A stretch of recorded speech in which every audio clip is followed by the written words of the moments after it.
What's up, party people? Matt Black from We Talk Film. Happy 2023. We made it.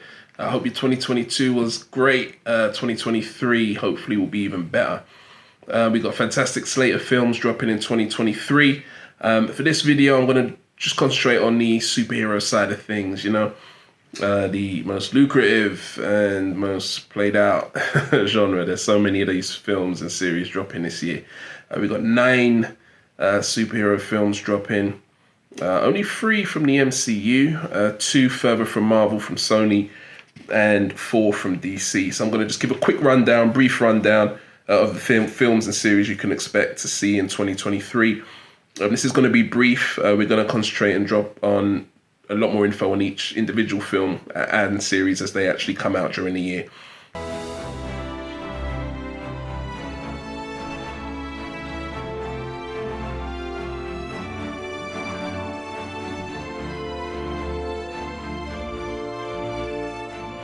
Starting on the Marvel side of things, first up, Antman and the Wasp: Quantumania, which is dropping on the 17th of February.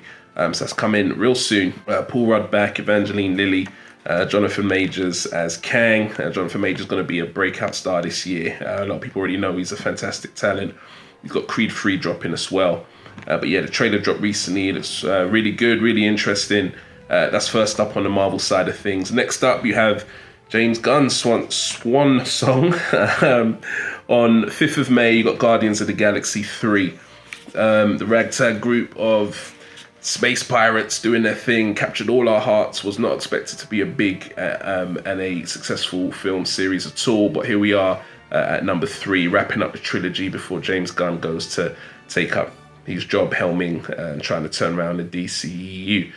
So yeah, again, it's going to be interesting to see how this one ends. A lot of talk that not everyone might not make it alive out of this one, especially because it's the last one. The stakes are higher. They know, that they can go out with a bang and do things that they wouldn't usually be able to do for continuity purposes. So yeah, stakes are high. Very interesting to see how they wave goodbye to the MCU. And yeah, very much looking forward to that. That's second up for Marvel from the MCU. Rounding it out, you got the Marvels, which drops on the 28th of July. You've got Kamala Khan, Monica Rambeau, and Captain Marvel doing their thing, hooking up. So it's going to be interesting to see the dynamic between those 3 characters on the big screen. And yeah, that's the MCU's 3rd and final film, which is interesting. But they bridged that gap because throughout the year they got a lot of series. They've got 6 series dropping in 2023 in chronological order. First up, you got What If Season 2. What If, massive fan of the first series. The fact they've done it animated allowed them a lot more expression and free artistic freedom to bring characters in who wouldn't normally be able to interact with each other. Voice work from the majority of the actual MCU cast, although others were put in for different roles. But yeah, very good structure of stories, interconnected, but you can watch each one individually, which is what I actually really enjoyed. It'll be very interesting to see what they come up with the second series. So that's first up. Also in spring 2023, you got Secret Invasion. Samuel L. Jackson back doing his thing, center stage in this series, also starring Olivia Colman.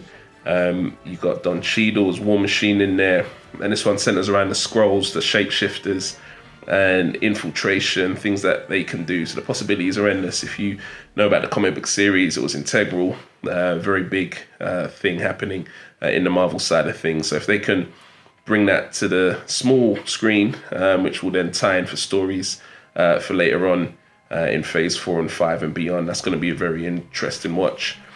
Following that, for summer 2023, you got Loki. Loki is regarded as one of the best Disney Plus series from Marvel so far.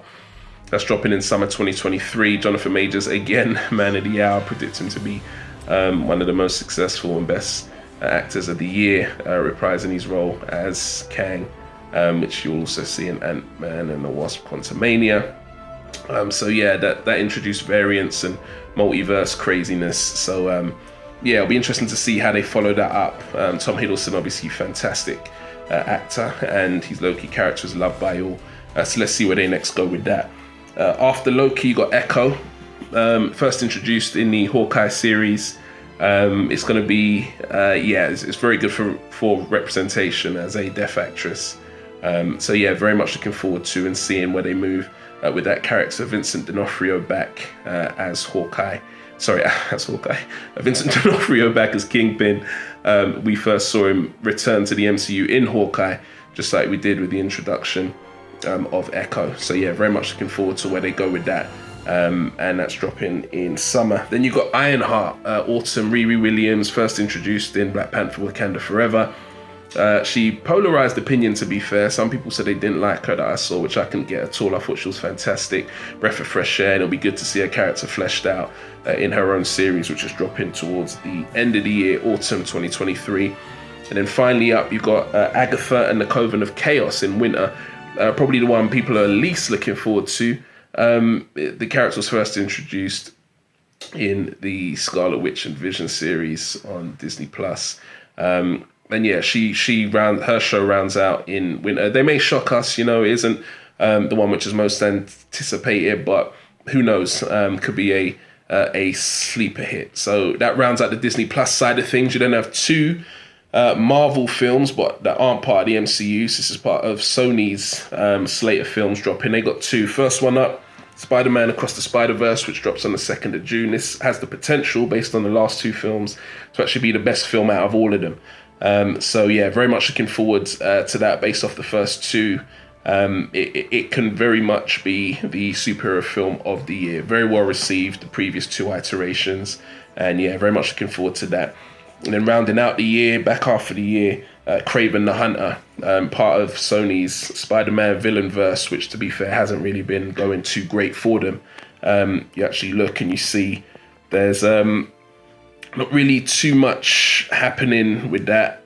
Morbius was critically panned. It wasn't a great film.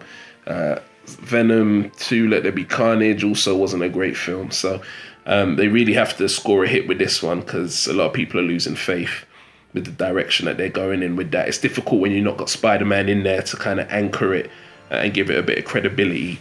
But yeah, we'll see what happens with Kraven the Hunter and whether or not they can get some more interconnectivity with their Spider-Man. So that's the Marvel slate of things done. And you've got DC. Obviously, DC are moving in a new direction now. James Gunn's going to be helming the next restart, the next reset, and moving forward with his slate of films. He's going to announce his vision really soon this month. So make sure you watch out for our video that we're going to drop then for our reactions and our thoughts on that. We got a little swan song in 2023 for the old regime. So first up, you got Shazam, Fury of the Gods, which drops on 17th of March. If you watch the first one, you know what it's about. Lots of fun, lots of comedy. It's one of those real superhero films with a good heart and lots of laughs. So yeah, that's DC's first film release of the year. And you got The Flash, which drops on 23rd of June. Ezra Miller, who's rumoured to actually be keeping his position in James Gunn's featured DCEU, which is surprising to a lot of people because of the controversy he brings. But those behind the scenes have said this film genuinely has potential to be a film of the year. One of the best films since The Dark Knight is what we're hearing in the circles behind the thing. Flash is going to focus on the Flashpoint story of the comics, which was a bit of a reset for the DCU. So it's a perfect opportunity with James Gunn taking over for them to put things in the story that will change things moving forward, which can segue just perfectly into James Gunn's way of doing things. So after The Flash, you got Blue Beetle, which is the first Latin-led superhero film. It was initially supposed to be a TV release, HBO Max film, but they decided partway through the production to give it a theatrical release, which hopefully bodes well as to the quality of that film. We just saw what happened with Batgirl being canned and cancelled, and you would have thought that if they didn't have confidence in this, that it probably might have went the same route. But yeah, they are giving it a theatrical release. It's 18th of August, so it's got summer, nice, good period in the summer where people can generally see lots of eyes on it with no other films, no other superhero films anyway, to compete with it. So yeah, we'll see what it can do when that drops. And rounding out the year, you got Aquaman and the Lost Kingdom, which is kind of currently scheduled for a Christmas Day release, 25th of December. So yeah, Jason Momoa, apparently this may be his last time reprising the role of Aquaman.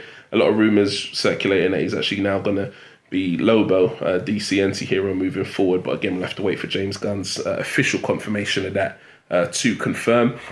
But yeah, just a nice way to end the DCU. Say goodbye to all of the old regime, the old characters, before we push on into the future with what James Gunn's doing. Quite a few cameos apparently were filmed for some of these films, which would have given the old cast like Henry Cavill some prominent screen time in these films. Apparently, some of them have been scrapped, which says everything. James Gunn's going for a proper reset and rebuild, and then pushing from there. So looking at everything, personally, my opinion, the DC films actually look stronger for me personally than the Marvel films. The Marvel series kind of gives them that backup support. But this may actually even be the year where superhero film fatigue actually kicks in. We got a lot of films, a lot of series, 9 films, 6 series. I know people might be getting a little bit bored of it, but you might be just excited as you were when they first dropped. So let us know in the comments below who you think has the stronger film slate, DC or Marvel. Let us also know what films you're most looking forward to seeing and what series you're most looking forward to seeing and what you want out of James Gunn's DCEU reset. You know, what kind of characters you want to see, who you're sad aren't going to be there anymore, like Henry Cavill, The Rock, etc. So yeah, that's just a brief preview of what's happening for the DC and Marvel slate of films for 2023. Yeah, thanks for watching. Let us know in the comments below all your thoughts about 2023 moving forward. I'm Matt Black. I'll catch you on the next film. Peace.